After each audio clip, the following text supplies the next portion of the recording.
Teach young people to handle emergency clogs responsibly by giving them clear steps, safety rules, and confidence to act without panicking. Start by explaining how common clogs form and where to look first, like sinks, shower drains, and toilets. Show a simple step-by-step. Remove visible debris with gloves. Use a plunger correctly by creating a tight seal and pushing with steady, controlled strokes. And if the plunger does not work, try a plumber-snake gently to avoid scratching porcelain or pushing the clog deeper. Emphasize wearing gloves and eye protection, keeping electronics and rugs away from wet areas, and turning off water valves if available to prevent overflow.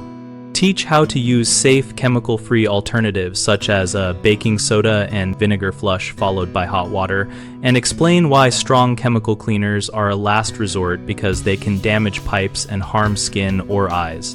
Reinforce persistence by practicing the plunger motion together so it becomes familiar and less scary, and role-play calling for help so kids know what to say to an adult about location and what they have already tried.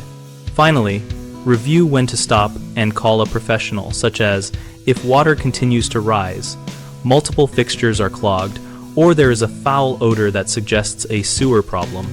3 common mistakes are using too much force with tools, which can break fixtures, relying immediately on harsh chemical cleaners, which can damage pipes and harm skin, and panicking and hiding the problem, which delays proper action. If kids push too hard, teach a gentler, steady technique, and to stop if something breaks, and tell an adult right away. If someone wants to use strong chemicals, explain safer alternatives, and have them get an adult to handle any chemical use with gloves and ventilation. If a child panics, practice calm scripts and a clear plan so they can report the issue concisely and ask for help without shame. BigHomeProjects.com helps homeowners find local contractors and browse real project discussions that relate to clogs, plumbing tips, and hiring best practices. We connect contractors looking for work with homeowners, and we host an active discussion community where members share experiences, ask questions, and learn practical approaches together.